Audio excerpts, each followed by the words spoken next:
Dans un document rendu public par le cabinet du Premier ministre, la primature revient sur les 100 jours de Choguel Kokala Maïga à la tête du gouvernement de la transition au Mali. Un bilan satisfaisant et des projets d'espoir. 11 juin 2021-septembre 2021, Choguel Kokala Maïga conduit la politique gouvernementale de la transition après l'investiture du colonel Assimi Goïta comme président de la transition au Mali et la formation du gouvernement. Selon le document, le Premier ministre Choguel eut tout d'abord à affronter la question de la grogne sociale en multipliant des rencontres avec les différents centraux syndicaux, Unton, CDTM et CSTM, entre juin et août 2021. Pour calmer ces grognes, au moment où la plus puissante centrale allait décréter des grèves illimitées, le gouvernement est passé à la vitesse avec l'harmonisation de la grille indiciaire des travailleurs régie par le statut général de la fonction publique, explique le document. Dans ce même domaine social, le gouvernement envisage à court terme, l'organisation de la conférence sociale destinée à prendre en charge toutes les préoccupations du monde du travail et à refonder le pacte social, selon le cabinet du Premier ministre, à travers le document. Les syndicats des surveillants de prison et des greffiers et secrétaires de greffe sont en passe d'obtenir un accord, promet le communiqué. Dans la description des acquis du gouvernement en ces 100 jours, on peut citer le paiement de 6 mois d'arriérés de salaire des travailleurs des chemins de fer, le règlement des droits des partants volontaires à la retraite et les compresses, qui traînaient depuis près de 30 ans. Le gouvernement Choguel définit la question sécuritaire comme condition sine qua non pour la tenue du scrutin référendaire et des élections générales de 2022, d'où la réussite de la transition. À en croire le document de presse, le secteur sécuritaire reste la boussole centrale du PAG qui a défini le modus operandi des actions prévues dans ce domaine. Sur la sécurité, dans le cadre de l'opération Maliko, il s'agit de renforcer les effectifs par des recrutements et des renforcements de capacités dans tous les corps de l'armée et de sécurité pour un meilleur maillage du territoire. Renforcer les vecteurs aériens et poursuivre la construction de bulles de sécurité pour mieux faire face à la guerre asymétrique.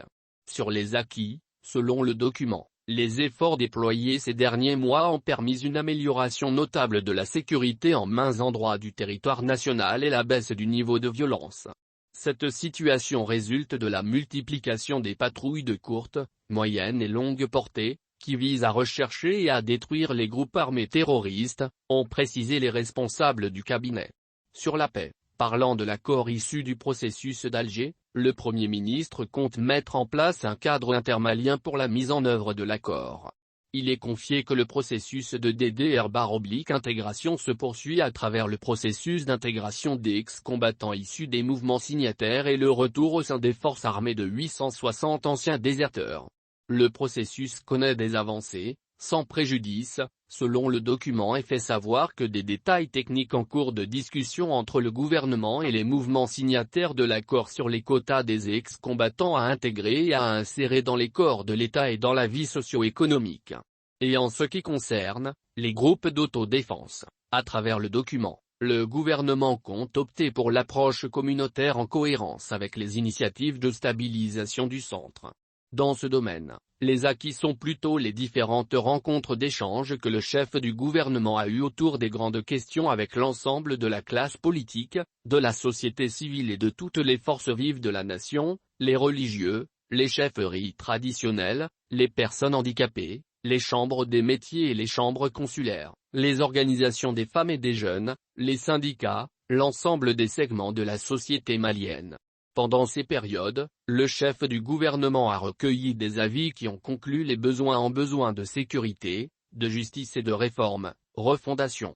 Cette refondation, à s'en tenir au document, concerne tous les fondements de notre société et tous les secteurs, armée, école, santé, foncier, gouvernance, lutte contre la corruption et l'impunité, etc.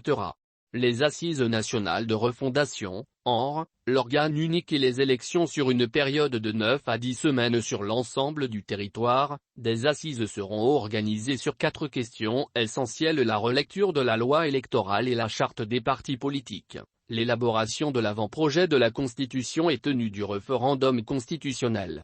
La primature promet que la mise en place de l'organe unique indépendant de gestion des élections n'est pas liée au calendrier des assises nationales et serait sans préjudice du chronogramme des élections.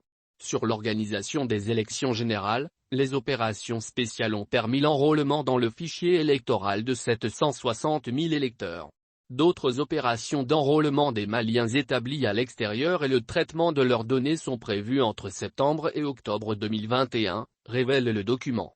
Il conclut que les révisions des listes électorales se tiendront d'octobre à décembre 2021. Et que parallèlement, le processus de réorganisation territoriale se poursuit et l'introduction des dits projets de texte relatifs en Conseil des ministres est prévue en octobre-novembre 2021.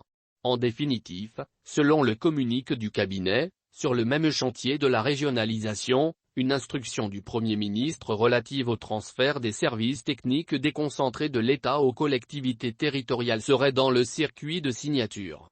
On peut noter aussi dans les actifs des 100 jours, dans le cadre de la réduction du train de vie de l'État, l'économie de la somme de 100 milliards, 900 millions par le ministère de l'Économie et des Finances sur le budget 2021. Cette économie aurait permis d'affecter des ressources supplémentaires de 71 milliards à la défense militaire, 10 milliards pour l'école et l'entretien routier et 10 autres à la santé, l'assainissement et 10 aux dépenses sociales. Sans oublier les 100 milliards de l'aide de l'État dans le cadre de soutien contre l'impact négatif de Covid-19 au Mali. Plusieurs actions des visites de courtoisie et de galvanisation effectuées auprès des FAMA et des paysans, des subventions de l'État et le démarrage de plusieurs projets agricoles, ont été cités par le document sur les 100 jours du gouvernement de la transition au Mali.